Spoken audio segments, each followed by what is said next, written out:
Vamos a dar inicio a la conferencia del día de hoy. Dentro de nuestro ciclo de conferencias de cultura arquitectónica, nuestro approach de este semestre ha sido, lo hemos llamado Arquitectura desde el fin del mundo, y hoy nos visita un arquitecto nacional sumamente reconocido en el ámbito latinoamericano y de hecho más aún, que de alguna manera encarna mucho de esta idea de la arquitectura del fin del mundo. Felipe Asadi es arquitecto de la Universidad de Finisterra y tiene un magíster en arquitectura en la Pontificia Universidad Católica de Chile, pero hoy por hoy tiene una obra que desde Chile ya ha salido al mundo y abarca prácticamente Norteamérica, Centroamérica y Sudamérica. Felipe Asadi es parte de la firma Asadi Pulido, la cual se funda informalmente en 1999 y se establece el 2006 como socios principales Felipe Asadi y Francisca Pulido. La oficina ha desarrollado proyectos principalmente en Chile, con otros proyectos de intervención en Puerto Rico, Venezuela, Perú, Estados Unidos e Italia. En particular, para nosotros también es súper importante la visita de Felipe hoy, porque Felipe encarna también otro factor fundamental de lo que nosotros creemos que debería ser el arquitecto, que es ser una persona y una personalidad pública con opinión, digamos, y Felipe es probablemente él o de los muy pocos arquitectos que hoy por hoy encarna este rol que con el tiempo se ha perdido, de que el arquitecto sea una persona que tenga opinión sobre la ciudad, sobre la contingencia y la contingencia. Y nosotros podemos verlo entre muchos documentos y registros todas las semanas en la revista de decoración del Mercurio. Felipe Asadi, como les dije, arquitecto de la Finisterra y máster en arquitectura en la Católica. En 1999 recibe el premio de promoción joven del Colegio de Arquitectos de Chile, otorgado al mejor arquitecto menor de 35 años. Es profesor de taller de la Universidad Andrés Bello y ha sido profesor invitado a la Universidad de Talca, Diego Portales, Instituto Tecnológico Superior de Monterrey de México, Universidad Autónoma de San Luis de Potosí, de México también, la Universidad Pontificia Bolivariana de Medellín de Colombia, y es director de la Escuela de Arquitectura de la Universidad Andrés Bello. Su obra ha sido ampliamente publicada en revistas y libros especializados en todo el mundo, ha participado en exposiciones de Barcelona, Pamplona, Londres, Quito, Tokio y Santiago, y actualmente se prepara una monografía en la Universidad de Navarra de Pamplona, en España. Entonces quisiera que con un aplauso le diéramos la bienvenida a nuestro invitado Felipe Asadi.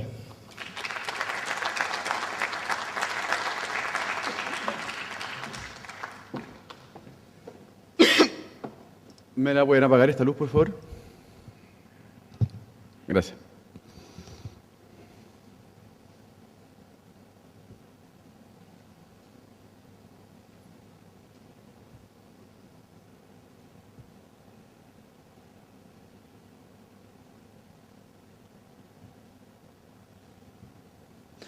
Bueno, gracias, Drago, por tu extensa presentación. No sé si era para tanto. Voy a partir. Inusualmente no suelo mostrar fotos de amigos, pero voy a agradecerle hoy a dos viejos amigos que me trajeron y que hicieron esto posible, Albert Taidi y a Marco Polidura, a quienes conocí hace mucho tiempo.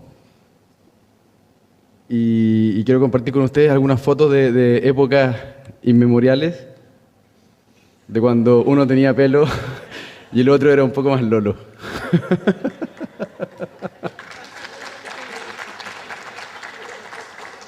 Las vamos a subir a Facebook, así que no se preocupen, las van a tener después. Vamos a la arquitectura. Ustedes mismos me dijeron que la arquitectura tenía que ser entretenida. Yo en general las charlas de arquitectura las encuentro bien aburridas, así que va a partir con una cosa media divertida. Y vamos a partir con un edificio que lo he mostrado bien poco. En realidad es un edificio que lo terminamos un mes antes del terremoto.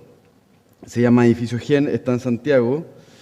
Y yo diría que la gracia que tiene este edificio, más allá de los valores que uno le pueda encontrar como diseñador de edificios en el fondo, está determinada quizás primero que nada por el uso de un material que fue un material que inventamos de alguna manera para la Bienal pasada. ¿Se escucha bien o no?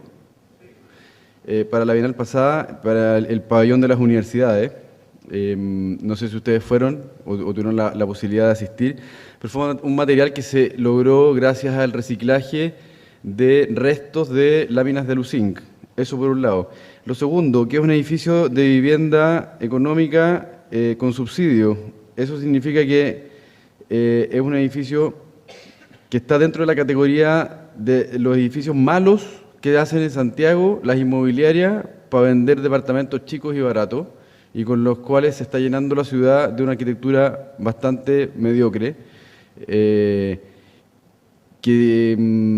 de alguna manera, no sé, pretende renovar el suelo con una densidad que a nosotros no nos agrada mucho. Y cuando recibimos este encargo, fue un poco con el temor de decir, a lo mejor va a ser el primer edificio y último que hagamos en nuestra vida, porque y termina un poco también la carrera de uno, como decir, oye, nunca hemos hecho nada que supere los 3 pisos y nos están encargando un edificio de 27 pisos, de vivienda además. Y por lo tanto, definimos ciertos como criterios en los cuales no íbamos a transar. El primero es que tenía que ser un volumen que tuviera cierto reconocimiento como una unidad y no como una torta, que son básicamente de lo que adolecen los edificios de vivienda. Que tuviera quizás esa espontaneidad que tienen los edificios, que a mí me parece fatal, que cuando uno termina un edificio, cuando aparece un edificio nuevo en la ciudad, los primeros habitantes ya le empiezan a cerrar los balcones para ganar 2 metros cuadrados más, le cambian las cortinas, le ponen ventanas de otro color, lo llenan de cosas y la fachada finalmente del edificio empieza a parecerse a una cosa bastante informal. Y nosotros de partida dijimos, bueno, formalicemos esa informalidad, ¿ah? Con un procedimiento que básicamente lo venimos usando hace mucho tiempo. La primera vez que lo usamos fue en esta bodega de fruta, en el año 2000, en el que teníamos que sacarle de alguna manera el 10% de superficie a cada puerta para generar ventilación y sacándole 2,5 tablas a las puertas, no generando una ventana que tuviera una noción de ventana, logramos esa ventilación y le dimos una característica de una cosa media inacabada, algo que no sé si se alcanza a ver, pero adentro de la puerta abierta están los cajones de fruta, a los cuales a veces se les sale una tabla, es la típica cosa que se empieza como a desarmar. Y que a otra escala sugería también, en el Club Ruso, por ejemplo, una fachada artificial de una situación que se podía perfectamente dar en la ciudad cuando los edificios empieza a oscurecer la ciudad, los edificios empiezan a prender sus luces y siempre está todo eso cambiando. Y es una cosa que también lo aplicamos en la vivienda, en la Casa Serrano, por ejemplo, cuando podíamos de alguna manera metropolitanizar ese concepto de las luces de la ciudad en la arquitectura, plasmando en una fachada una situación gráfica que nos interesaba mucho explorar. Entonces voy a volver un poco de nuevo a esta fachada de Gen, que de alguna manera retoma esa situación que es más urbana y que a medida que uno va percibiendo este edificio se va dando cuenta de que a lo mejor la densidad que tiene esta fachada habla de una característica completamente distinta que no es. En este caso hay 3 ventanas por piso y la situación desde el interior hacia el exterior genera una cosa que regula las vistas. Muchos tienen un poco de cielo, un poco de ciudad, un poco de su propio balcón, digamos, y vamos tapando las cosas que no queremos ver. Eso hace que con la misma piel todos los departamentos que son iguales se vean distintos y desde el interior todos tengan ciertamente vistas distintas también. Lo segundo fue la incorporación de la energía solar ya a un nivel bastante macro, es decir, no queríamos los paneles solares en el techo que calentaran unos termos y que el agua llegue fría a los departamentos, porque eso no funciona. Ya sabemos que, queríamos en el fondo incorporar energía renovable al edificio para poder generar con ese ahorro un mejor producto y poder optar a mejores materiales o poder darnos ciertos lujos de diseño que esta tipología de edificios no permite. Por lo tanto, decidimos incorporar el panel solar dentro de la fachada, digamos, como un elemento de diseño, más que como un elemento de la maquinaria del edificio. Y en ese aspecto, bueno, cada departamento tiene su propio panel solar. Los paneles solares están dispuestos de una manera también ordenadamente desordenada. Si lo miran después de un rato, se van a dar cuenta que hay un patrón y ese patrón responde a ciertas líneas que esconden detrás de ellos departamentos. Básicamente también como antecediéndonos a ese desorden o a ese desastre que le podía generar la ampliación de estas unidades al edificio por parte de los propietarios.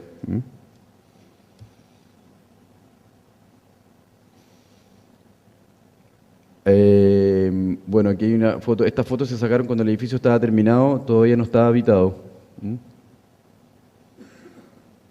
Cada panel alcanza para más o menos 30 minutos de agua caliente. El edificio no tiene consumo de calefacción en el invierno y no tiene gasto de agua caliente ni en invierno ni en verano. En invierno se reduce hasta un 60%. Lo cual es bastante bueno para un tipo que se compra un departamento de entre 1.500 y 2.500 UF y que se le presenta un ahorro considerable en este tipo de gasto. Aquí hay una foto nuevamente de un detalle en que se muestra el panel con la inclinación relativa a la latitud de Santiago y este material que es el Strip Weave, que es el material que diseñamos junto a Hunter Douglas para la Bienal, y que de alguna manera fue una especie como de piloto, de prueba, de una materialidad que estábamos buscando para este edificio que redujera, por un lado, el ruido de la calle Portugal, que es muy fuerte, redujera la incidencia solar del oriente, porque el edificio tiene una fachada oriente muy expuesta al sol, filtrara de alguna manera ese sol y con eso nos ahorramos las cortinas.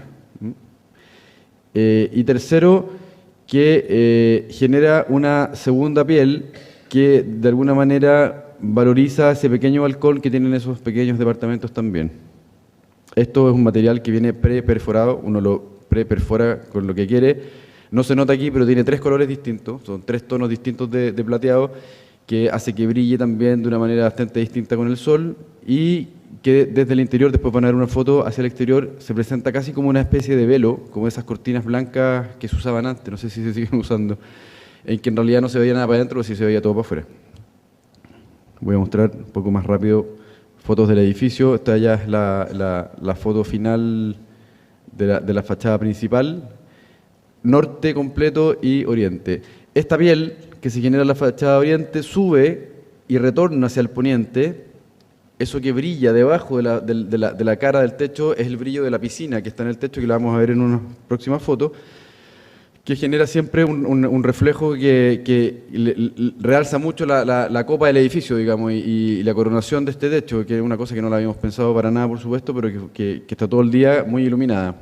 Y se le hizo ese hoyo para dejar pasar el sol justo en el espacio de la piscina y ir tapando también, ir continuando con estas perforaciones para ir generando sectores de sombra en la terraza. El contexto del edificio, además de lo que ven acá, es una densidad baja que solamente tiene estas 2 torres delante. Hay una cosa bastante puntual aquí, que hay estas torres generadas en un cono de altura, en que se permite un edificio de 70 metros de altura, gracias a que están estas torres, porque el hospital y la Católica y todas las clínicas hacen que, como hay helipuerto, no se pudiera hacer edificios tan altos en este sector, solamente en ese punto. Por lo tanto, también se genera una suerte como de nuevo hito ahí y genera junto a estos otros 2 edificios un conjunto. Pero lo que ven abajo es lo que hay en los alrededores del edificio. Esa es la escala de las viviendas, eso es lo que se ve desde arriba. Veamos un poco de este material. Esta es la situación de transparencias que se genera, la situación de sombra. Como ya sabíamos cómo se comportaba este material con el sol y lo que se dibujaba en el suelo, quisimos también de alguna manera repetir ese criterio como del desorden y dibujar también el suelo en las terrazas. Vamos a ver acá una foto de la terraza. El cielo que se proyecta hacia el poniente, la vista es bastante increíble, yo diría casi en 360 grados desde el techo, desde la parte de más arriba. Este es el piso 26, y el piso 27 es donde ya hay solamente quinchos y parrillas y cosas como para hacer una super fiesta, no sé. Los departamentos de este edificio fluctúan entre los 33 metros cuadrados y los 60 metros cuadrados. O sea, son departamentos bastante chicos. Nos pudimos dar ciertos lujos, como por ejemplo hacer una baranda de vidrio para poder sacarle más partido a esa vista. La idea es que esa reja, que está al lado izquierdo, se vaya llenando con plantas. Bueno, aquí hay una foto en que se ven las otras dos torres también, son los únicos dos techos que se ven. De todo el norponiente de Santiago, que es bien alucinante. Y en esta otra foto que se ve todo el oriente de Santiago. Ahí no sé si alcanzan a ver una planta, esa ya está un poco más crecida, y la idea es que estas enredaderas empiecen a crecer y todo este muro que se ve con estos calados empieza a llenarse de verde. Este es uno de los departamentos más grandes. Allá al fondo se ve la malla de la fachada oriente y ven la transparencia que tiene. O sea, desde afuera se ve una cosa muy opaca, desde adentro es una cosa muy transparente. Y no sé si se alcanza a ver en esta foto un panel solar, creo que no. Que justo en este departamento no hay panel solar. Pero la gracia que tiene el panel solar, además, desde el interior, es que permite a uno dejar la ropa colgando, no sé, la bicicleta, todo lo que en un departamento de este tamaño uno deja siempre en los balcones y que se ve muchas veces mal o que muchas veces nadie lo quiere mostrar porque también por temor a que se lo roben. Entonces el panel solar que tenía 3 metros es una especie de escudo que permite esconder de cierta manera un poco de ese balcón que además nos jugamos porque el balcón fuera de lado a lado. Este es el departamento más chico, que tiene 30 metros cuadrados, tiene básicamente un ambiente con una división de vidrio que se cierra y se abre y se genera ese departamentito con un pequeño living. Esto que tiene que ver con lo que está construido. Voy a mostrar proyectos hoy, cosa que no hago nunca en realidad. No me gusta mucho hablar de las cosas que no se han construido, pero los proyectos que les voy a mostrar están, si no están en construcción, ya están demasiado avanzados los procesos. Esta es una casa en Bahía Azul. Se nos encargó una vivienda de veraneo bastante particular, además una vivienda bastante cara, con buenos materiales, o sea, no es una casa más suelta, digamos. En este barrio de Bahía Azul había algunas arquitecturas que nos interesaban bastante, no me acuerdo bien exactamente, no sé si puedo pasar el mouse para allá, ahí. Hay una casa le hicieron ustedes, Marco, ¿no? Una casa de Polidura con Ramón Cos, por aquí, no sé si me equivoco, esa, ¿o no? No está acá, bueno, da lo mismo. Hay una casa de la Cecilia Puga, que es la típica casa que han visto que tiene el techo, que es como una casita arriba de otra, montada, inclinada, una casa de los Polidura por acá. A la Cecilia Puga le acaban de encargar otra casa aquí y a nosotros nos tocó acá. Entonces, había como también un precedente de poder hacer. Esa es la casa de ustedes, creo, ¿o no? Sí. No, la de Garrotón está aquí. Está por ahí, ¿o no? Sí. Bueno, nosotros tenemos un sitio que es este de acá, que es completamente norte y cuando fuimos a ver el terreno había una especie como de explanada, porque había una casa en esa situación que la quisimos aprovechar y obviamente uno bajaba desde la zona más alta a una zona un poco más baja, intermedia, luego a la zona de la piscina y ya viene todo un roquerío, que lo van a ver después quizás en las fotos.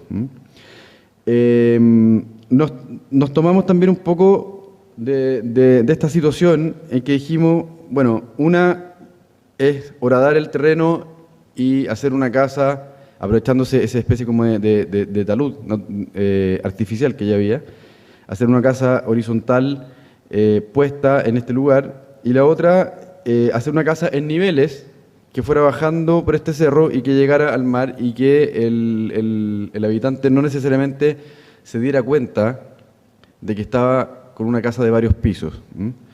Pero también había una alternativa distinta que estaba sugerida por esta foto un poco, que por supuesto que la foto la encontramos mucho después y la ocupo un poco para explicar eso, pero que nos interesaba también que este aparato, que este dolmen, no necesariamente tenía que ser horizontal la placa de arriba, porque el terreno no era así, lo que lo recibía no era así, había una zona más alta y una zona más baja, y había una cosa interesante, que se formaba además un cuerpo que flotaba, apoyado en dos patas, digamos, y un interior que quedaba debajo de este cuerpo, que era muy aprovechable. Entonces dijimos, bueno, ¿por qué no mezclamos la idea? Digamos que hagamos una casa que sea en un solo pabellón, horizontal, entre comillas, pero que adopte la forma del terreno y caiga tal como está. O sea, no toquemos el terreno más de lo que ya estaba tocado, digamos. ¿Mm? Y esto nos genera una situación de 5 planos que están más o menos 80 centímetros separados uno del otro. Es decir, una casa que tiene 5 niveles, no 5 pisos, y con una situación de más o menos, no me acuerdo bien, si son 60 y algo centímetros o 80 y algo centímetros en cada nivel. Por lo tanto, si uno accede a la casa por arriba, uno la recorre en diagonal hacia abajo y ya llega al lugar donde comienzan las rocas. ¿Mm? Y también se nos generaba una situación en que el volumen inclinado dentro del terreno iba a estar siempre como en una especie como de pugna con el horizonte, que también, no sé, yo me acuerdo de un viaje estudio a México, me llevaron a ver unas cosas horrorosas, y dentro de las cosas que no eran tan horrorosas que vi, me tocó visitar muchas obras de Barragán y de Legorreta. Y me acuerdo que entré a un hotel, a un Camino Real, no me acuerdo cuál de los dos los hizo ese hotel, no me acuerdo bien el lugar, porque ambos hicieron los caminos reales, y había una situación en que uno atravesaba una viga muy horizontal, muy grande, muy mexicana, y que de repente uno bajaba 2 gradas y aparecía el horizonte del mar, que uno siempre lo ve como redondo, pero no se veía redondo acá, no sé por qué, la viga tampoco era chueca, o sea, la viga era horizontal. Entonces había una especie como de calce perfecto entre la horizontalidad del mar que aparecía debajo de esta viga cuando uno daba 2 pasos. Bueno, acá una cosa que nunca va a pasar porque la casa está completamente chueca, está caída. Trabajamos la fachada sur con unas pequeñas perforaciones, que es la fachada de acceso, ¿no? Y la fachada norte, que es la que mira al mar, con una serie de cuadros o encuadres que están puestos en una segunda capa, en una segunda piel de la casa, que es la que nos permite ir teniendo una terraza semicubierta, intermitentemente cubierta, y generando cuadros de vistas desde el interior hacia el exterior. Y abajo, todo el sector de los invitados.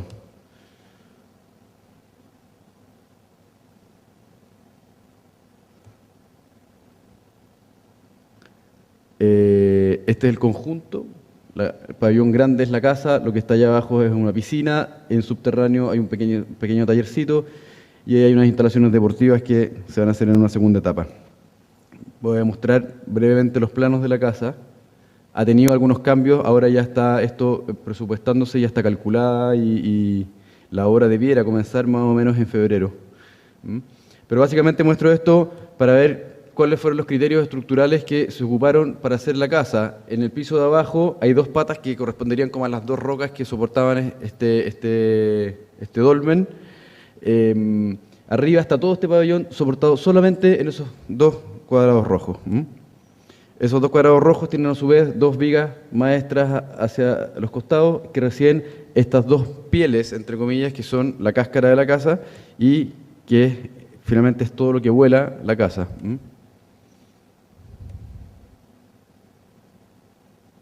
No me interesa mucho hablar del programa, ¿no?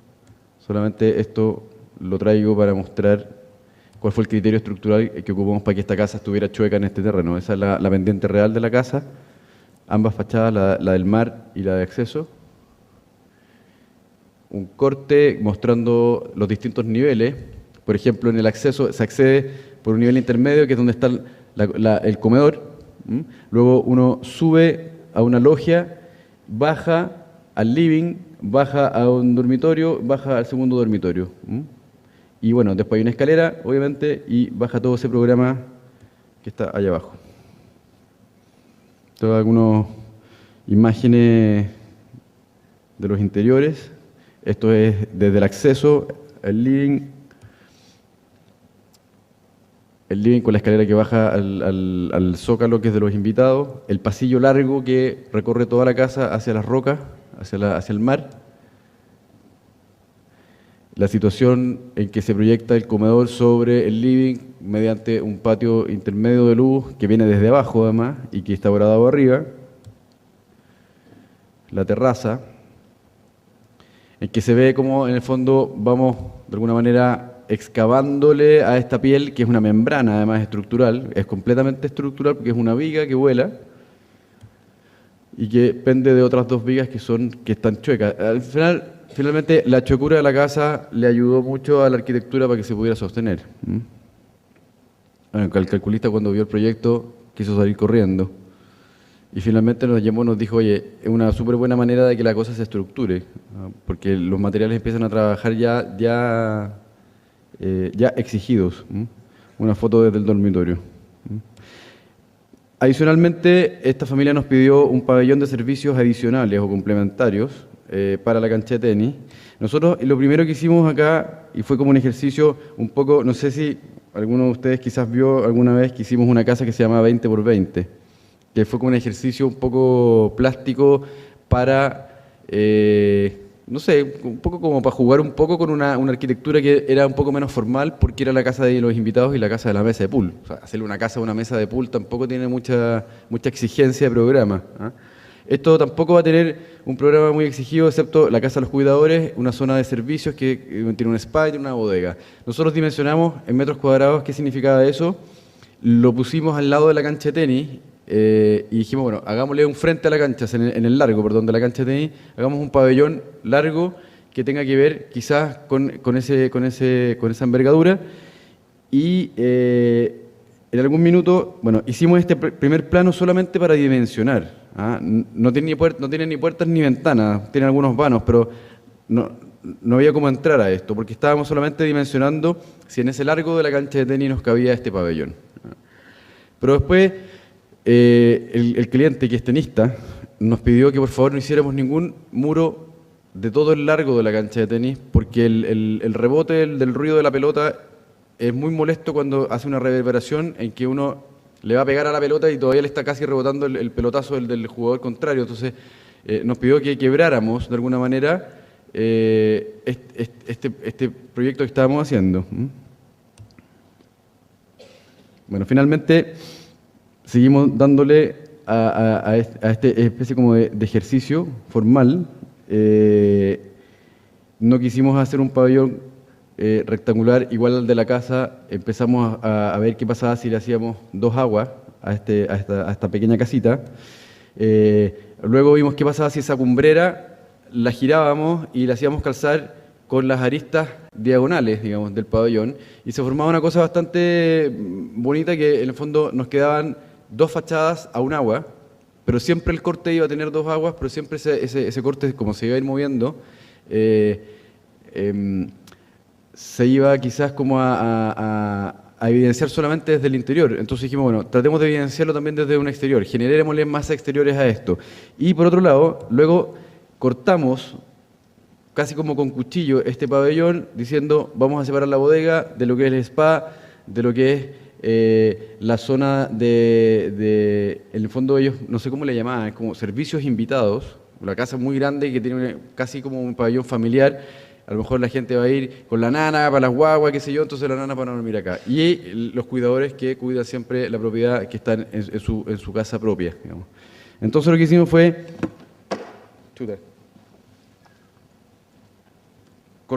cortar el pabellón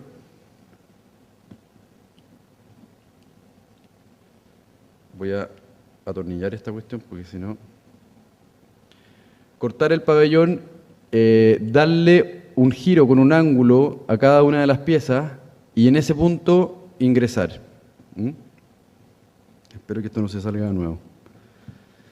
Con eso, ¿qué pasó? Además de generarle ingresos, que por ejemplo el de arriba es el que tiene que ver con la cancha de tenis, que es básicamente el spa, el agua y el baño, el más interno, que es el de la bodega, que se entra por dentro, y el de los servicios, que también está por el lado de adentro, digamos. Entonces, Bueno, generamos también en el mismo hormigón, en obra, como parte del muro, unas bancas y unas pequeñas mesitas para que los espectadores del partido vayan, se sienten, esperen, los mismos jugadores descansen, dejen su botella de agua, dejen la raqueta al lado, no sé. Entonces, se armó este pabellón que quedó así. Tiene el mismo largo de la cancha de tenis, pero es un muro quebrado que supuestamente va a funcionar acústicamente como lo quería el propietario. Hacia el lado de la cancha tiene estas banquetas que se salen, que son de hormigón, y hacia el lado norte tiene estas pequeñas ventanitas que tienen que ver también con la casa principal. Pero además se genera siempre en los cortes del edificio un perfil que muestra cómo es el techo a dos aguas en ese punto. Y como la línea nunca la cambiamos, o sea, la diagonal siempre fue la misma, se va generando siempre un corte distinto, un perfil distinto en esta pieza, digamos. Bueno, ahí está la cancha con el pabellón, con sus banquitas, las elevaciones. La de arriba es la que da hacia la cancha, la de atrás es la que da hacia el norte. Y unas imágenes que hicimos rápidamente en la oficina para mostrar esto. Hicimos el año pasado un proyecto junto al arquitecto mexicano Isaac Broid, con el que siempre nos hemos estado asociando para hacer proyectos ya sea en Chile o en Colombia o en México, para el Centro de Artes Escénicas de Guadalajara, de la Universidad de Guadalajara.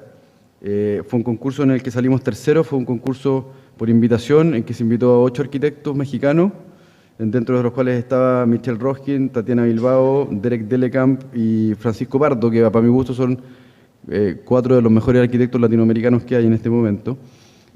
Invitaron a Isaac, y Isaac me invitó a mí a participar, y salimos tercero. Bueno, el proyecto que ganó no es de ninguno de los que les mencioné, además es un proyecto bastante sencillo, bastante como poco costoso. Nosotros siempre hemos pensado que la ventaja de trabajar en México es que así como los brasileños que son como grandiosos, los mexicanos son mucho más grandiosos, entonces nos fuimos a lo grande y quedamos fuera por eso quizás. Bueno, no es que siempre nos guiemos por las rocas, para nada, pero en esta foto nos pareció que el programa pedía, primero que nada, 3 teatros. 3 grandes teatros, había uno muy grande, había uno mediano y había uno pequeño, tenían que compartir estacionamiento, servicios y folleres. Era una cosa muy complicada. Lo obvio era hacer un edificio y lo que ganó fue un edificio.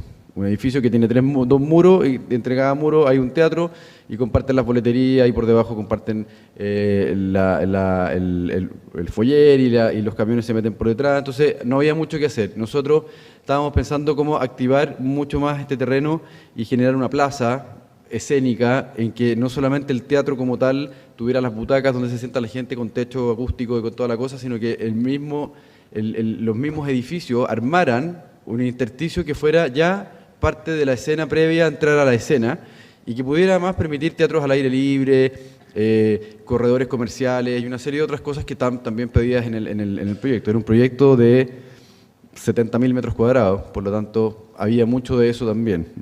Entonces nosotros en esta imagen, y que la pusimos dentro de los fundamentos como del concurso, nos interesaba ver qué pasaba en ese intersticio entre las piedras, que era muy interesante, incluso a veces mucho más que las mismas piedras, digamos. Hicimos primero un ejercicio de convertir un cubo, que era la cabida del teatro, y nosotros teníamos en el fondo, esto también está como un poco como preformateado, o sea, uno no puede llegar a inventar un teatro, esta cosa que donde están sentados ustedes tiene una ley, digamos, y tiene una cabida, y esa cabida se podía sintetizar dentro de un cubo o un paralelepípedo rectangular, de base rectangular, que había que convertirlo tal vez quizás como en una especie de roca. Entonces, primero lo giramos para generar la pendiente de la platea, luego le cortamos las puntas, primero para generar también una interioridad un poco más de concha acústica, Las puntas de abajo se le cortaron para generar accesibilidad a este volumen, por lo tanto ya no teníamos una arista, sino que teníamos una arista rota por la cual podíamos ingresar, y se está empezando a parecer más a una roca de cantera. Si tomábamos 3 de estos, los disponíamos dentro del lote y empezamos a ver cómo empezar ahora a generar vínculos entre estos elementos y qué pasaba con el propio suelo, además que se alteraba cada vez que una de estas rocas se giraba y hundía de alguna manera este suelo. Bueno, finalmente, en una primera etapa del concurso, en que quedamos 4, de los 8 se descalificaron 4 y desarrollamos 4 el concurso, presentamos una cosa así y en la segunda etapa unimos las piedras para generar un foyer común y poder acercarnos un poco a los requerimientos del concurso. Había una biblioteca para la cual también habíamos concursado antes, en un concurso que no solamente no ganamos, sino que perdimos por lejos, y que lo hicimos también junto a los arquitectos Daniel Bonilla y Giancarlo Massanti, también con Isaac Broid, con quienes muchas veces nos reunimos y hacemos de este tipo de concursos como medios internacionales. Massanti estuvo acá hace poco, ustedes lo conocen. Luego, ya en el proyecto final, lo que entregamos fue esto. O sea, son los 3 volúmenes con sus caras cortadas. En la cara cortada de abajo se genera un acceso muy grande. O sea, estamos hablando de grandes envergaduras. Estos teatros tenían, no sé, había uno, el más chico era para 950 espectadores y el más grande era como para 2500. Fue una cosa enfermantemente grande que ni siquiera éramos capaces de entenderla nosotros. O sea, jamás. El teatro más grande en el que había estado fue en el Teatro Municipal de la Ciudad de México, dando también una charla para el Congreso Arquine, en que había 1850 personas y me parecía enorme. O sea, era casi como que daba susto pararse en el escenario. Esta cosa era inmedible. Lo que hay ahí es la gente. O sea, esos como pelitos que se ven abajo son personas, entonces es una cosa muy grande. Revestimos este proyecto en una cerámica, unas placas de cerámica del porte de una plancha de maciza de 2,40 metros por 1,50, que las venden en México, y que le daba a esto un aspecto más bien plástico, de mucho brillo. Una foto de la primera propuesta, en que están las piedras separadas y se genera todo este zócalo y la piedra al hundirse en el terreno genera también una especie de foso al que hay que atravesar un puente para poder entrar, y en ese foso hay programas también relacionados con el teatro, con la típica tienda, el café y todas esas cosas que están debajo. Y ya en la segunda propuesta estos elementos empezaron un poco como a juntarse, pero ahí se puede ver un poco de la interioridad que se empieza a generar en esta roca gigante. Otra vista, y una vista interior de este foyer, que es un foyer unido, finalmente es una especie como de gran pasillo en el cual uno se podía ir distribuyendo entre sala y sala.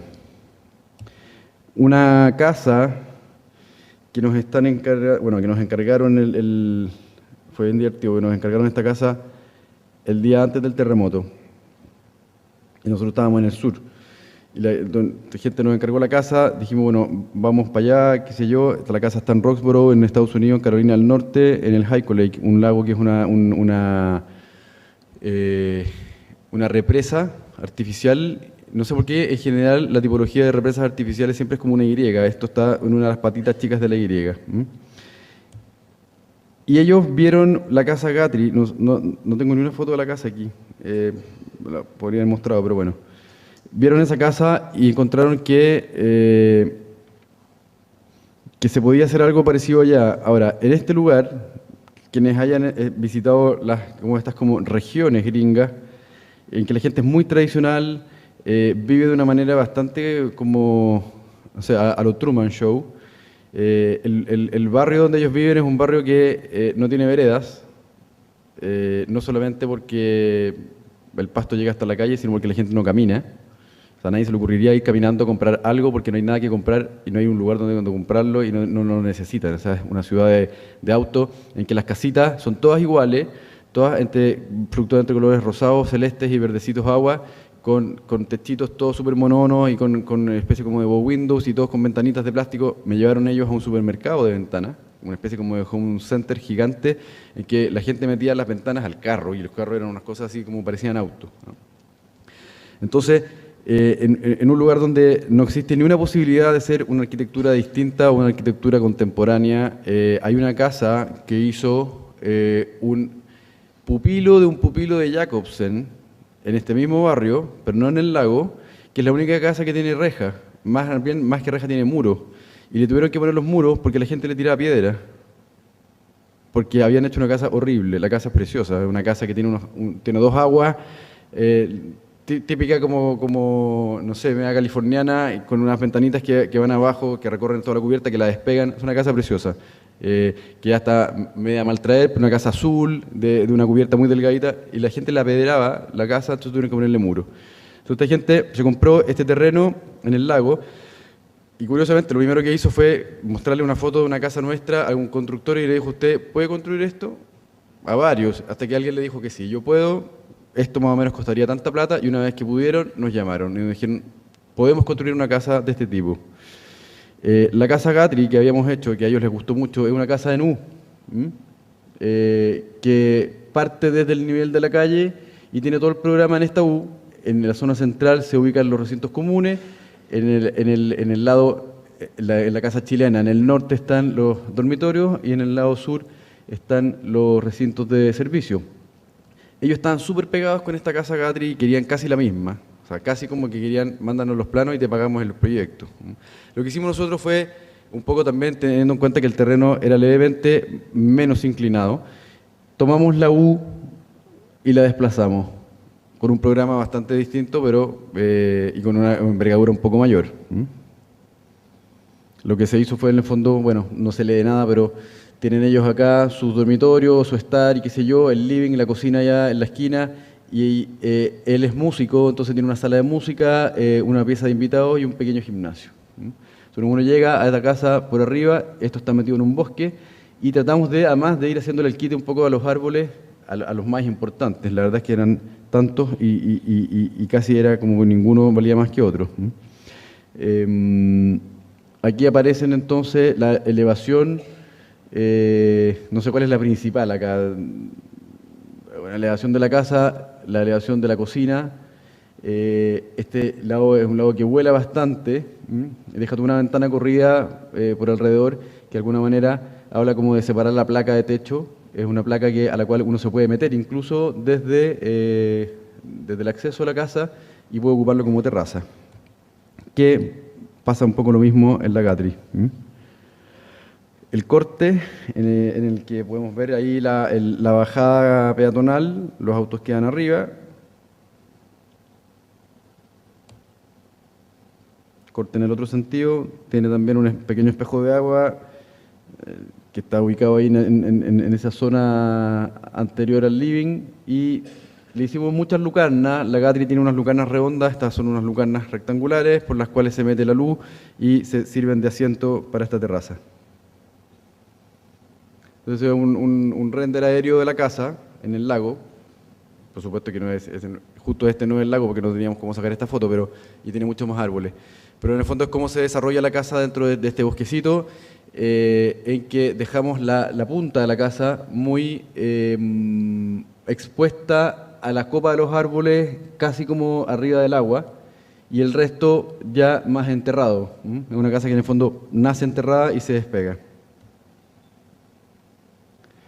Esta casa ya está lista. Nos ha costado bastante el proyecto por el tema como de vinculación de materiales, más que nada. Nosotros habíamos hecho un proyecto en Nueva York que es puro Chile, que nos costó mucho construirlo, nos demoramos mucho. Tuvimos que subcontratar allá una oficina en Nueva York, que eran dos como arquitectos jóvenes que se llaman Vamos Architects. Uno es inglés, de Reino Unido, y la otra es una española, pero que no hablaba español. El problema que teníamos es que nosotros hacíamos el proyecto acá en centímetros y en metros, lo mandábamos a ellos lo pasaban a pulgadas para poder seguir desarrollándolo y nos mandaban a nosotros para corregirlo. Al pasarlo a pulgadas, la medida había que aproximarla a una medida conocida. Por lo tanto, el proyecto cambiaba un poco y al pasarlo de nuevo a nosotros para corregir los centímetros, volvía a cambiar. Entonces, se nos generó un problema cuando ya tuvimos que meter los muebles porque no calzaban, o sea, quedaban medidas de hasta 2 pulgadas de diferencia. Entonces, lo que hicimos acá fue contratar a un gringo, aquí en Chile, que hizo todo el proyecto en pulgadas. Entonces, tuvimos que nosotros aprender a pensar en pulgadas también, porque era como bien complicado. O sea, tú que estudiaste un tiempo en Estados Unidos, o sea, es complejo cuando uno está corrigiendo un proyecto en centímetros y viene Seth con el proyecto de los gringos, con el escalímetro en pulgadas, una cosa que no se entiende nada. Y al final nos empezamos a acostumbrar nomás y terminamos trabajando por la escala gráfica de lo que uno ve. Pero sí se nos hizo un poco menos tedioso el proceso. El acceso a la casa, el patio de agua. Es una casa bastante seria, bastante ordenada, al contrario de la que mostré antes. Yo creo que si a estos gringos le hacíamos una casa chueca, le ponían una bomba. No solamente le tiraban piedra.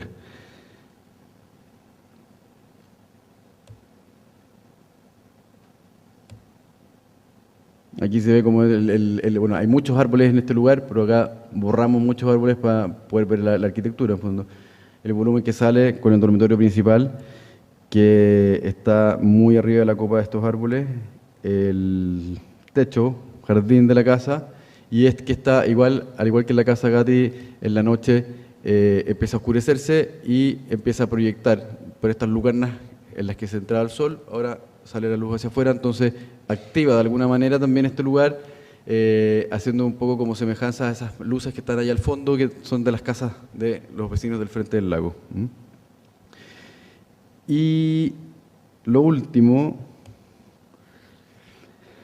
un poco Albert me pidió también que mostráramos una casa que estamos construyendo en Guatemala, que también fue otra experiencia bastante singular. Llegamos a Guatemala a ver este terreno, a ver qué se construía en Guatemala. Uno como que llega a un lugar y decir, ¿cómo se hacen las cosas en el lugar donde yo tengo que hacer algo? Y la verdad es que no encontramos nada. Nos había gustado siempre contar con alguien en el lugar donde estábamos haciendo una obra. Por ejemplo, la casa, que no la voy a mostrar hoy, pero una casa que estamos a medio de construir en Ciudad de México, que tenemos a un arquitecto ya asociado y que se encarga de la obra y que soluciona una pila de problemas que son del día a día. En Nueva York había pasado lo mismo en puro Chile. Y en Guatemala no había nadie. La verdad es que buscamos, entrevistamos mucha gente y la construcción era bastante deficiente, los materiales eran escasos. Lo que queríamos hacer, en el fondo, que ellos querían también una arquitectura un poco como de hormigón visto, en que se realzaran ciertos materiales más nobles, más pétreos, era bien difícil. Por otro lado, me topé con una clienta que les juro que ya no podía ser más pinky. Ella, la primera vez que fui, me alojaron, fue una cosa bien arriesgada, me encuentro con mi historia divertida. Me alojaron en la pieza de ella de soltera que tiene dentro de la casa. Entonces, yo no sabía que uno podía tener una pieza de soltero dentro de la casa, primero que nada. Pero la pieza de soltero, de la casa de soltera de ella, era una pieza completamente rosada. Completamente rosada. O sea, busqué hoy día muchas fotos para poder mostrarles, porque le saqué fotos. Tenía un computador rosado, con mouse rosado, con lápices rosados, todo era de Hello Kitty, todo. Y lo que no era de Hello Kitty era de Barbie. Y tenía libretitas de Barbie, yo dibujaba en libretitas de Barbie con lápices de Barbie, entonces llegó al segundo día, me estaba volviendo loco. Y me quedó pegado esta cosa como de un detalle. La cintita de la Hello Kitty. Es una mujer insoportable.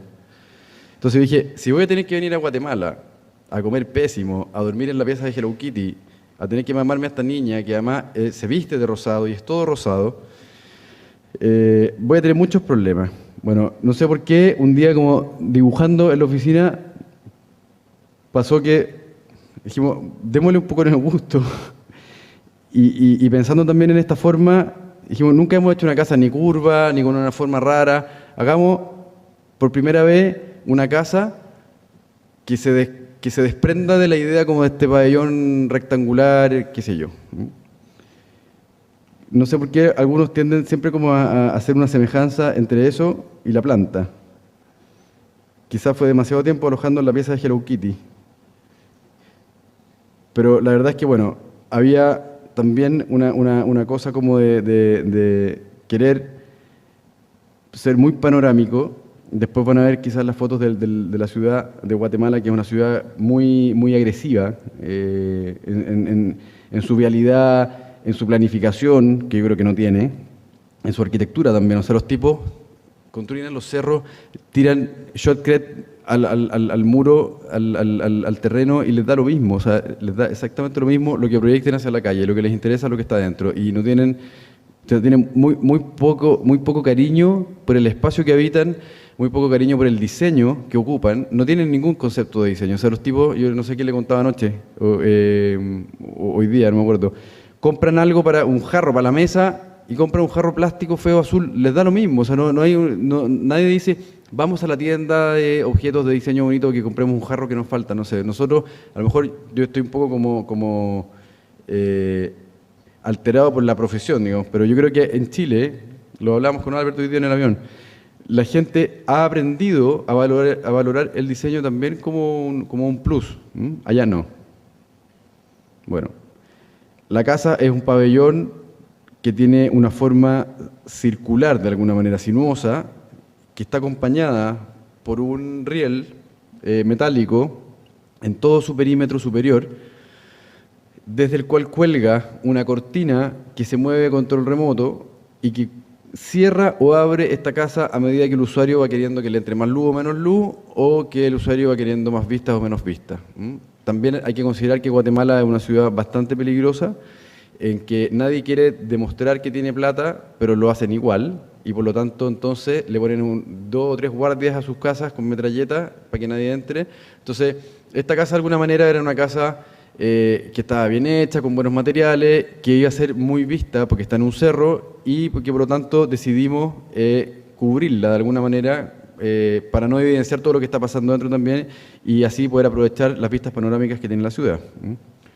Una casa que además tiene dormitorios de niños que todavía no nacen, sala de juego de gente que no juega, o sea, una serie de cosas que sobran.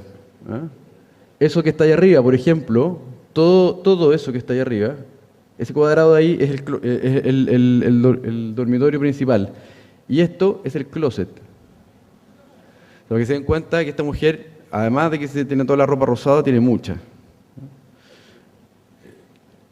Bueno, el baño principal, un estar, un estudio, el living, un bar. Él quería jugar a ser barman, no toma, pero quería un bar. El comedor y una cocina que tenía que tener una mesa afuera para poder mirar la ciudad en el desayuno. Son una cantidad de mañas increíble. Y bueno, una serie de otras cosas como una terraza para ellos, una terraza para tomar sol sin ropa, y que no se podía ver desde la otra parte de la casa, entonces tenía que tener 2 terrazas. No entiendo si no había nadie más ahí, porque no podían tener una, pero bueno. Una terraza para la cocina, una terraza para el living, y estas terrazas para los niños, qué sé yo, el baño de visita y un acceso que se accede por debajo, que es esta planta que les voy a mostrar ahora, que de alguna manera es la planta intermedia por donde uno llega. La casa tiene 3 niveles. El nivel de zócalo, que está abajo que lo muestro después, este nivel, que es un nivel como de aire, de alguna manera, en que solamente se encuentra un dormitorio de invitados con un pequeño living del invitado, un gimnasio, y que son nuevamente como las 2 patas que toman esta placa que está arriba, que es como esta galleta de perro que les mostré recién, o el pinchecito de la Hello Kitty, que está montado sobre esto.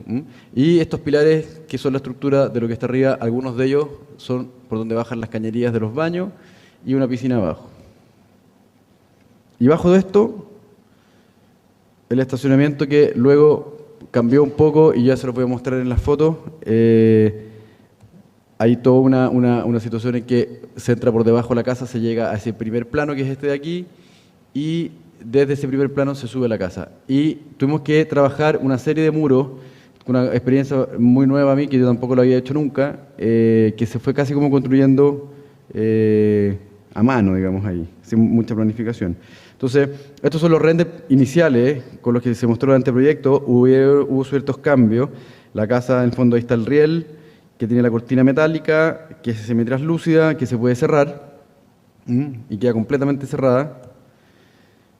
y que de noche también puede generar ciertos efectos como de velo.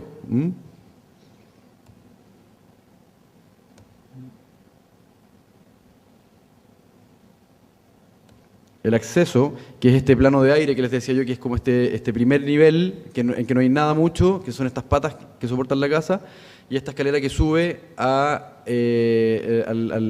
piso de arriba, que es donde se desarrolla la vivienda, y que se genera mediante también una perforación en la losa para meterse hacia la puerta principal, que es esa de ahí. Aquí está el estar, uno de los dormitorios detrás. Y esta foto está hecha, este render está hecho sobre la vista verdadera de la casa. O sea, esa es la panorámica que tienen de la ciudad de Guatemala, que es bastante fuerte. Les voy a mostrar ahora, voy a tener que hacer un pequeño invento aquí, para mostrarles algunas fotos de la casa. Así que un segundo de paciencia, porque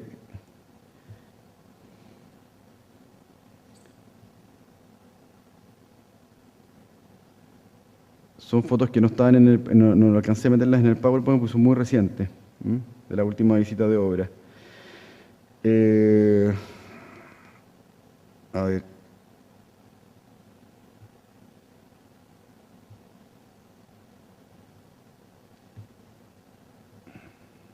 Ahí. Esto ya cuando estábamos hace varios meses atrás haciendo los muros de contención para poder subir a este terreno, un terreno muy empinado, de muy difícil acceso. Empezamos a trabajar con este bloque. Esos tonos más oscuros es porque en realidad estaba húmedo todavía el terreno. Con este bloque que nos permitía de alguna manera ir haciendo taludes con una pequeña pendiente, pero además ir haciendo curvas para ir conteniendo el cerro y no generar estos muros tan feos que me parecía a mí que hacía la gente de Guatemala, que le ponían un muro en contención y que el muro quedaba ahí para siempre.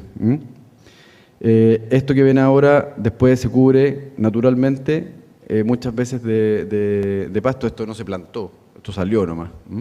Esas cosas blancas que ven ahí son lugares donde vamos a colocar árboles. Esta ya es la foto de la casa hace un mes más o menos, un poco más quizá, en que aparece la punta de la zona de servicio y todo este elemento recortado, sinuoso. Ahí arriba ven el riel y lo que ven ahí es la cortina metálica que estaba recién colocada y que para estirarla está con unas especies de pesos.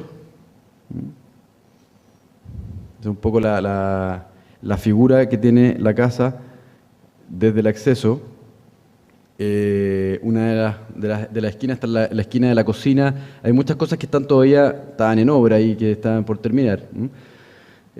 Trabajamos con una artesanía en piedra local que me pareció que fue una de las cosas locales que rescaté, que me pareció muy bonita, que ellos cortan estas lajas como de piedra, que no es pizarra, pero se parece mucho a la pizarra, y trabaja muy bien con esta especie como de capricho de piedra, al cual le incorporamos además un LED, una línea de LED alemana que reemplaza justo una cantería de piedra. Entonces cuando se enciende eso en la noche aparece este muro de una manera muy atractiva, pero que además ilumina mucho sin tener ese típico foco que se nos mete encima.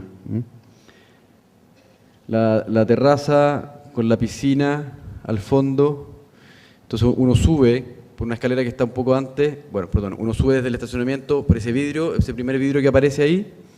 Uno llega, estoy un poco desordenado, a ver, llega uno a la casa, el estacionamiento, aparece este tajo, sube por esta escalera que va acompañada de un muro de piedra y sube a ese lugar que está aquí. Ese es el muro de piedra que acaban de ver. Luego aparece la terraza.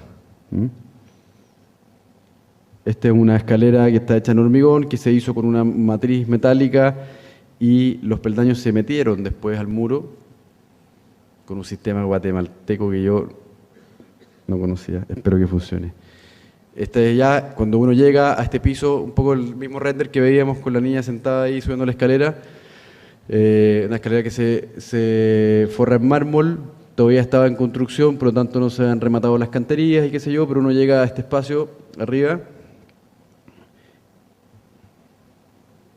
que es ese espacio que aparece ahí arriba, ahí al fondo se ve la ciudad, llega a este lugar, esa es la misma escalera que acabamos de ver, que es el pasillo que distribuye las habitaciones y que deja ahí, en ese pequeño como remanso, estar. Esa es la cortina metálica que en ese punto, tengo un video de cómo funciona, pero no lo voy a poner ahora, que la cortina esta cubre todo este espacio.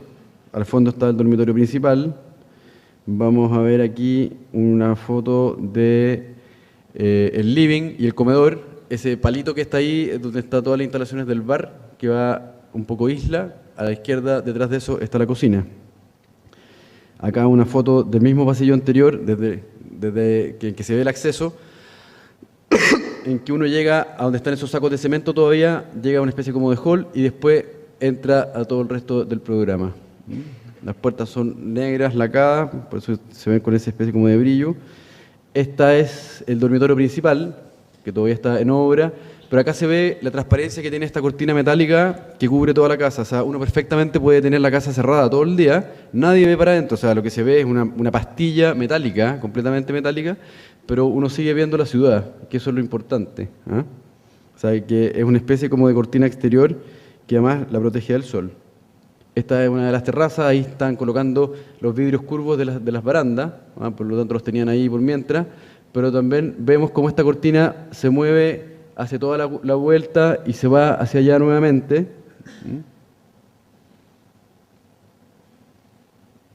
Aquí hay una foto como de la parte trasera en que se conecta con un jardín, que es todo este jardín que es como del borde del cerro. Arriba se está haciendo una pileta redonda, que va a ser una especie como de piscina, como una especie como de tina. Hay una foto de la cortina metálica que la estaban instalando cuando yo fui la última vez. Misma foto de la piscina, foto de la terraza, de la escalera que une los dos niveles. Ahí ven esas líneas blancas que son estos LEDs que van a iluminar este muro. Y un par de detalles bueno, ahí por ejemplo tenían estas barras de peso que hacen que la cortina se estire, después se las empiezan a sacar y ya la cortina queda libre. Esta es la figura que genera toda esta forma que hicimos para esta casa, que va generando muchas vistas en muchas direcciones. El lápiz de Barbie, con el cual yo trabajaba allá. Un día me llamó el cliente y me dice, a Silvana se le ocurrió una idea. Y yo decía, oh, ¿qué se le ocurrió? Quiere la cocina rosada. O sea, no se puede hacer una cocina rosada. Nadie en la vida ha hecho una cocina rosada. Pero la desventaja que tiene hacer una casa en Guatemala desde Chile es que puede pasar eso. Y la cocina es rosada. Y yo cuando fui ya estaba rosada. Eso sería todo. Gracias.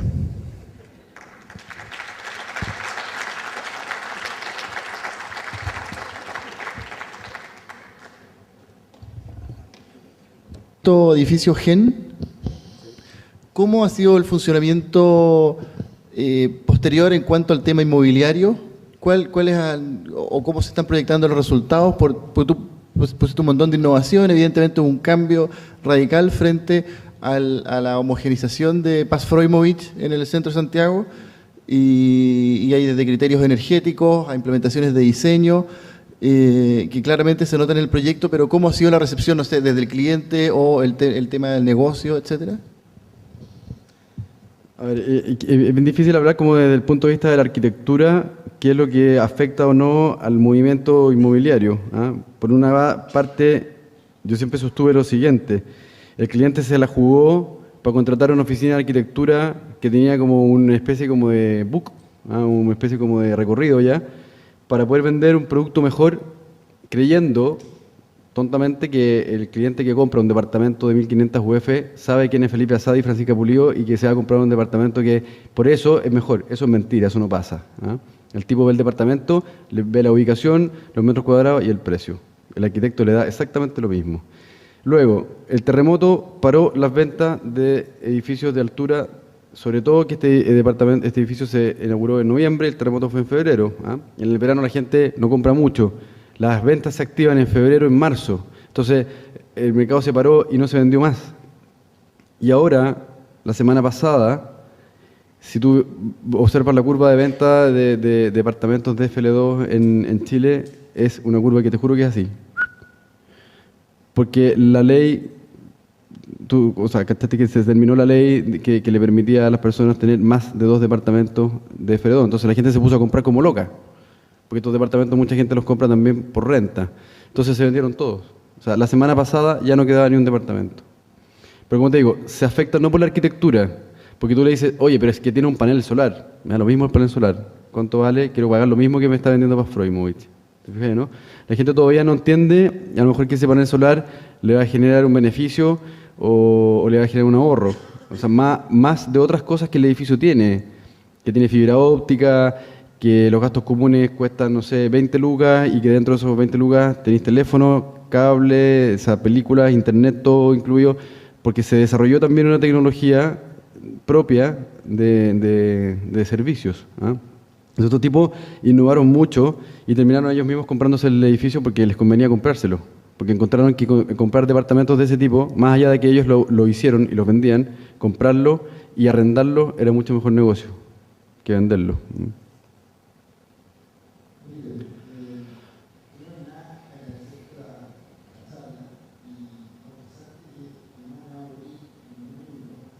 Te vi.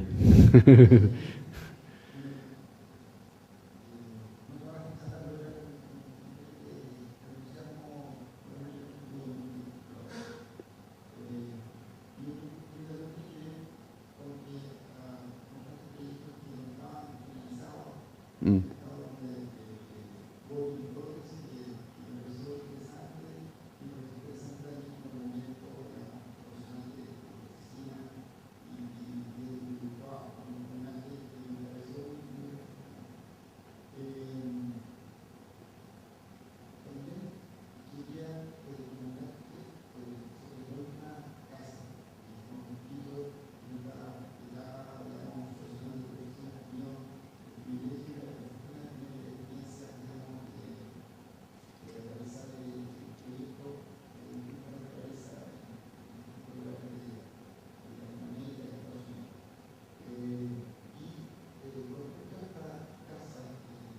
¿A esta?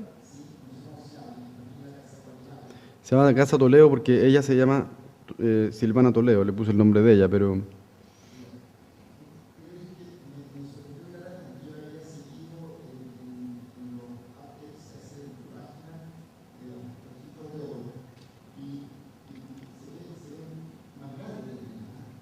¿Se ve más grande? Sí.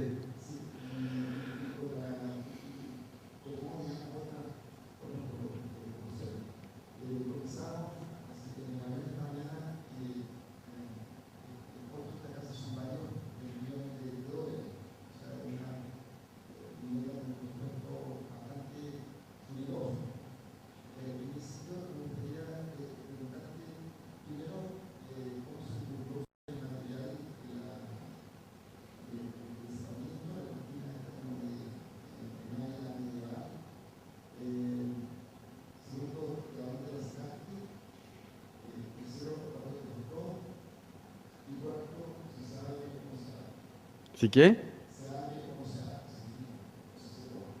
Se corre.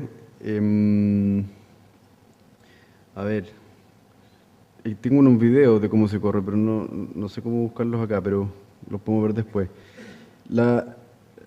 Cuando yo fui a este lugar y a otros lugares en Guatemala en el primer viaje, yo en general siempre hago un primer viaje como para reconocer a una cliente, el lugar, buscar quizás como posibles asociables, ver quizás obras para ver constructores y ver que se construye. Y mucha reja, o sea, mucha gente que se quiere como enrejar de alguna manera, quizás por la delincuencia, a pesar de que este es un condominio privado, pero igual.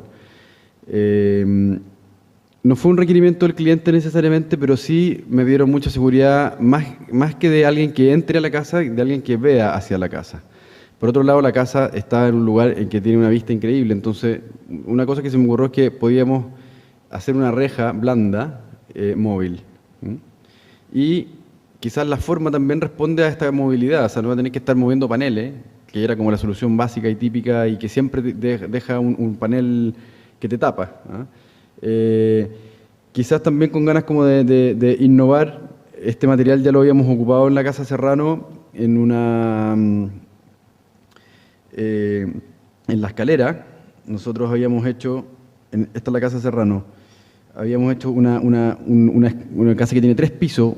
En esa escalera que se ve ahí, pusimos una malla metálica, que es esta malla a la cual le pega el sol y se evidencia gracias a que le pega el sol, que tiene 3 niveles, está puesta desde la viga más arriba, pasa por el primer piso, segundo piso, piso base, llega abajo. Es tan pesada la malla que tú te puedes incluso afirmar en ella y no te vas a caer, ¿ah? Hasta que de repente ya la cosa se empieza como a ablandar. Entonces dijimos, ¿qué pasa si esto lo ocupamos ya no como un elemento más decorativo como de baranda, sino que lo ocupamos como un elemento que pueda cubrir toda la arquitectura? La malla de donde la compramos, de China. ¿Cuánto costó? No tengo idea. Pero mucho más barata que la GKD. O sea, yo creo que, bueno, tú sabes lo que valen las cosas en China, como el 10%. ¿Ah? Y es igual a la alemana. ¿Cuál era la otra pregunta? ¿Se corre? Sí, se corre. No, mecánica. Se mecanizó. Hunter hizo un prototipo de motor. Es bien sencillo, ¿ah?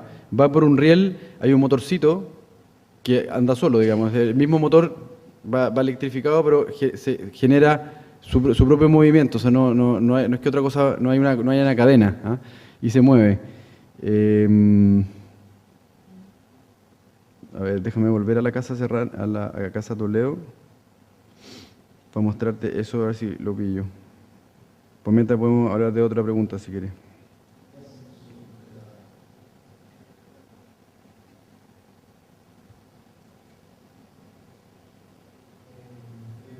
Espérate, mira.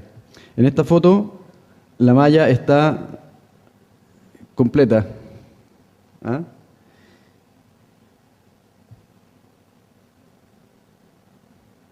La malla es, no sé si me da para llegar con el mouse para allá, a ver. La malla es esa de ahí, la que se ve en esa foto, ¿ah? Que responde a esa curva que se mete para adentro. Y en esta otra foto que creo que tengo,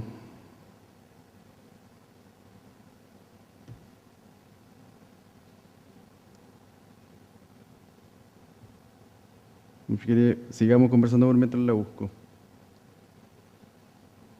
Relacionado con el material de la malla, no es más tuyo con el pabellón de la terminal anterior, el edificio G,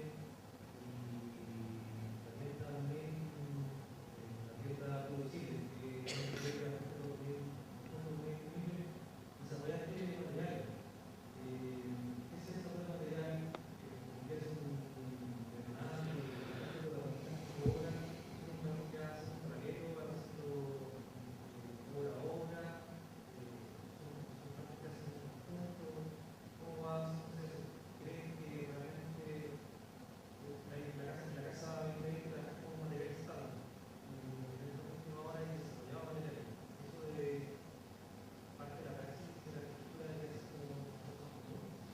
No, no es una cosa que queramos hacerlo siempre. Fue bastante casual en el tema de la Bienal.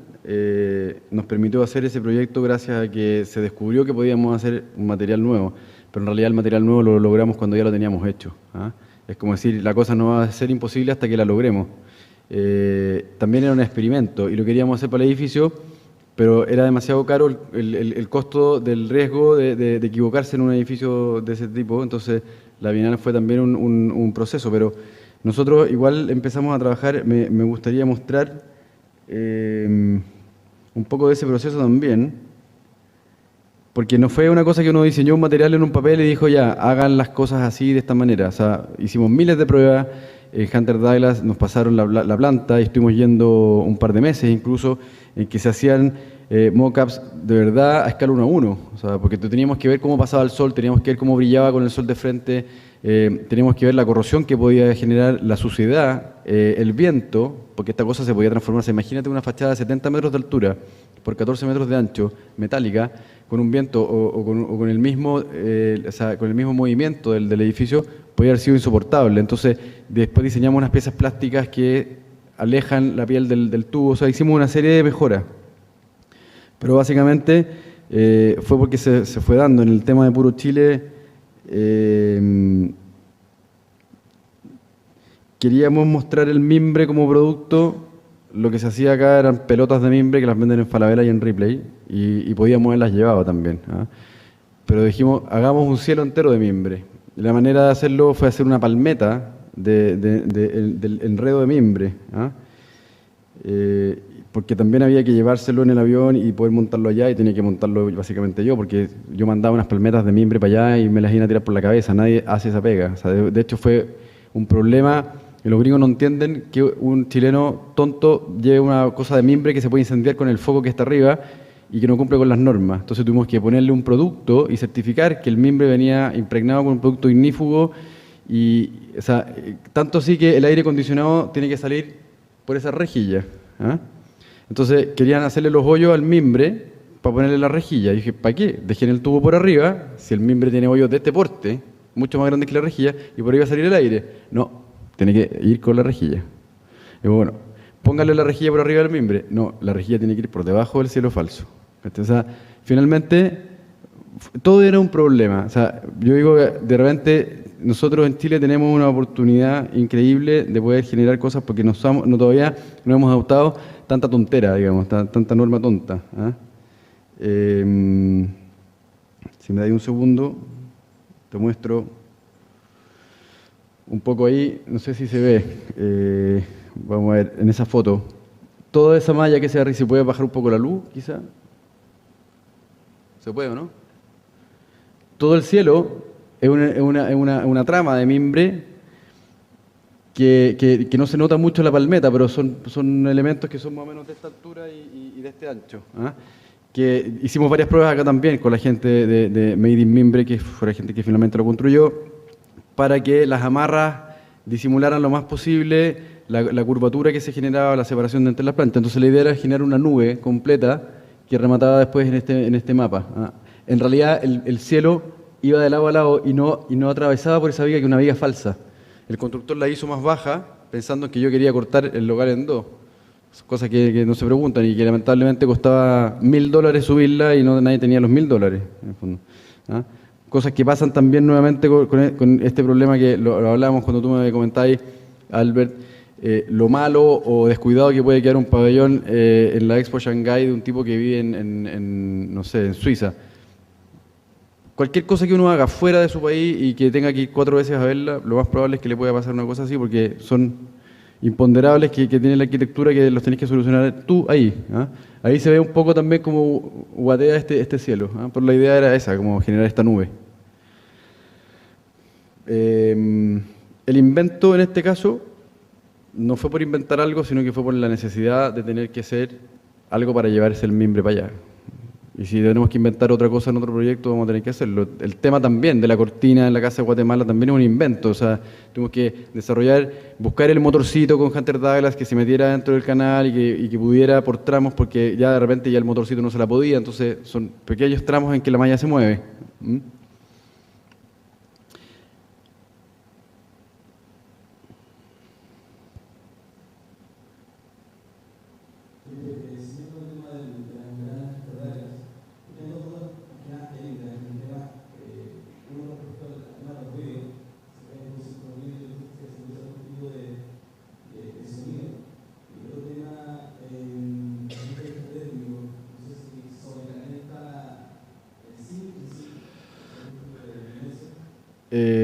Sí, se calienta. La gracia es que el zinc como tiene es zinc alum, tiene mezcla de aluminio, y el aluminio es un material que se calienta mucho, pero se enfría muy rápido. Entonces es muy buen conductor de la temperatura en ese sentido. Pero la gracia que tiene esto es que el sol le pega al aluminio y todo ese calor se traspase hacia el interior. Pero como tenemos 1 metro de distancia entre la fachada de aluminio y la fachada del edificio, las ventanas, digamos, todo ese calor sube por ese túnel, esa chimenea natural que se produce, y finalmente se disipa. Es un disipador de calor. A pesar de que no se pensó como disipador de calor, pero funciona perfecto como disipador de calor. Y en ese sentido, en el edificio que estamos haciendo en la Universidad Austral, que ya se está construyendo, se usó el material de esa manera porque ya sabíamos que funcionaba como disipador de calor. Y el tipo que fue Javier del Río, que fue el arquitecto que hizo todo el estudio térmico, lo chequeó con la pistola de calor en Gen y dijo, vamos a colocar este material en tales cantidades a tal distancia, que es un poco también lo que habíamos hecho en un principio. ¿Ah? No. No, porque finalmente esto es como un tejido, nuevamente es como una especie como de tejido de esta lámina que en realidad lo curioso es que casi no tiene cortes. O sea, hay algunos que tienen casi los 70 metros de altura, entonces es muy rígido, es muy difícil moverlo. Quizás en cosas más chicas se podría haber generado más ruido.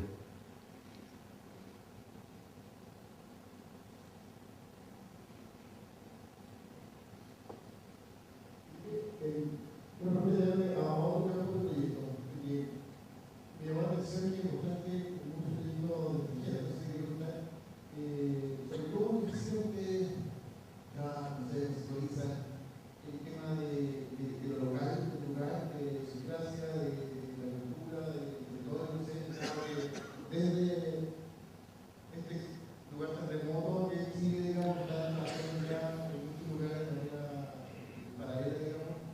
Por un lado tiene todas las consideraciones que manifiesta de cómo llevar a cabo la obra, pero cómo en la etapa previa, digamos, de cómo conseguirlo. Igual nosotros no somos nada de regionalistas, no sé si te diste cuenta, pero la arquitectura que hacemos es una arquitectura que está llena de imágenes contemporáneas en el fondo, ¿ah? Y siempre lo ha sido desde el inicio. Y quizás es más fácil hacerla en Chile, obviamente, porque nos sentimos más cómodos haciéndolo acá que en otros lugares, pero lo que pasa es que a nadie hay que ir a convencer de nada a otro país cuando alguien te llama y te trae de Chile para que tú le hagas una casa, básicamente. O sea, si el tipo te llamó es porque está convencido de que tú lo que le vaya a hacer va a ser algo bueno para él, porque si no, no te habría llamado. Entonces, curiosamente nos ha pasado que en los 3 proyectos que, por lo menos en el de México, la Casa de México casi no tuvo cambio, la de Guatemala no tuvo ningún cambio. Las otras cosas que estamos haciendo una casa en Colombia, en Bogotá, que tampoco ha tenido cambio. Porque los tipos, en el fondo, mandan a comprar una arquitectura de otro país, básicamente, y se confían de eso. Pero tampoco es que nosotros vayamos y veamos cómo se hace la cosa a lo local, porque para mí sería como bastante ridículo tener que hacer una cosa fuera de Chile a la manera de otro país.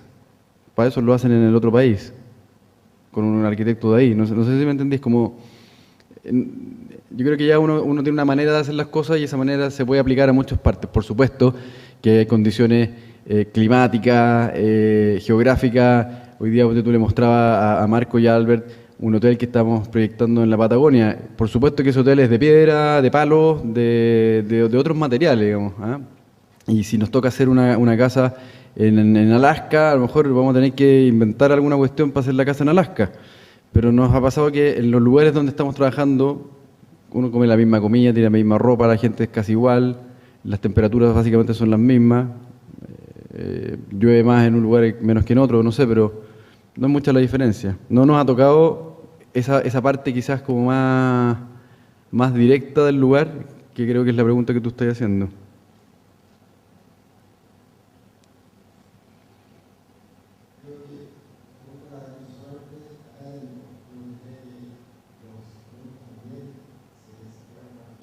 Que estamos estudiando con Arauco cómo hacerlo, porque en una de esas lo hacemos acá y lo llevamos desde Chile para allá.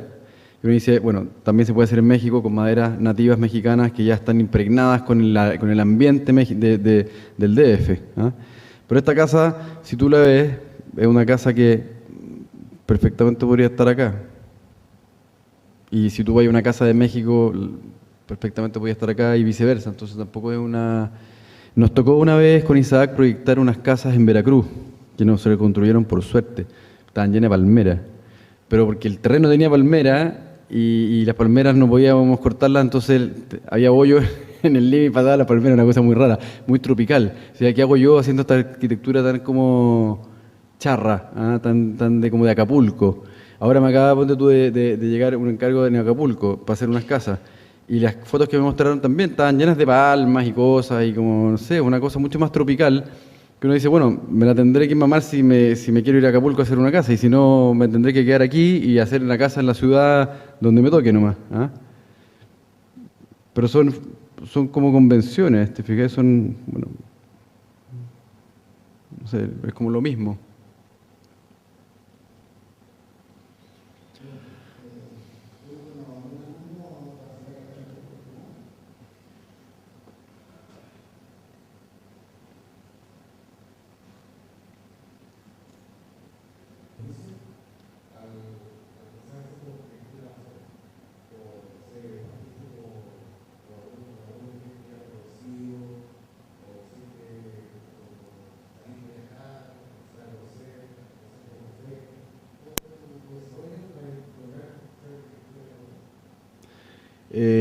No sé, yo creo que se fueron dando como coincidencias. Ya cuando uno tiene un par de cosas afuera, la gente sabe o cree que se pueden hacer cosas con un arquitecto de afuera. De hecho, el 2006 creo que fue, o 7, fue un año en que nos llamaron por lo menos 20 veces de afuera y no se concretó ninguna cosa, ni una. Pero nos llamaban de Egipto, del Cairo, nos llamaron de Chipre, unas cosas muy raras. Entonces, sí, ¿por qué? ¿Ah? Tratando de traducir cartas de honorarios de los griegos al castellano y ver cómo se cobraban los honorarios. Ni una de esas cosas se concretó. De repente empezaron a llamar por casas para afuera y ya de repente, no sé, po, se empieza a hacer una especie como de acervo de obras que tienen un lugar. Ya México tiene 2 o 3 cosas, después van habiendo otras cosas, no sé, habíamos hecho, la primera vez que hicimos una cosa afuera fue en Perú, que hicimos un bar que se llamaba el Bar El Tubo, se llamó el Bar El Tubo porque era un tubo que estaba metido dentro de un orfanato, que también era una cosa bastante extraña para los peruanos, como que contrataron una oficina chilena que sabían que había hecho cosas de ese tipo. Nosotros nunca habíamos hecho un bar, Albert lo había hecho todo. Pero no sé, teníamos quizás como un desarrollo de proyectos que a lo mejor a estos tipos les interesaba y lo querían llevar para allá. Y fue la primera vez y no nos pareció que fuera una mala experiencia, todo lo contrario. Fuimos 4 veces a visitas de obra, el bar quedó impecable, o sea, creo que es lo mejor que nos ha quedado de lo que hemos hecho afuera. Y está ubicado en ese lugar de ahí. ¿Ah? Y nos habían dado ese espacio de arriba, ese segundo piso, que por dentro es eso. Y dentro de eso metimos esto. ¿Ah? Entonces, más encima, era una cosa curva, de volcanita, que había que ser muy preciso para hacerlo y casi había que estar ahí para poder hacerlo bien. ¿Ah? Quedó bien y ya una vez que uno tiene una obra en Lima, la gente puede decir, oye, es posible que estos tipos nos hagan una cosa un poco más lejos, en México, en Guatemala. Yo creo que basta compartir nomás con una cosa. ¿No? Pero yo creo que ahora, en general, no una cosa que nos pase a nosotros, le pasa a mucha gente, que la arquitectura va siendo mucho más exportable que lo que era antes, como un servicio que también uno no puede hacer. Uno te puedes comprar un auto en otro país, ¿por qué no te puedes comprar una casa de otro país? Entre comillas, en el fondo, traer el arquitecto. Es un costo que es irrisorio para lo que te cuesta una casa. Un pasaje y un hotel. Yo quiero, para cerrar, darte las gracias. La verdad que la charla fue realmente... No, gracias a ustedes por la invitación.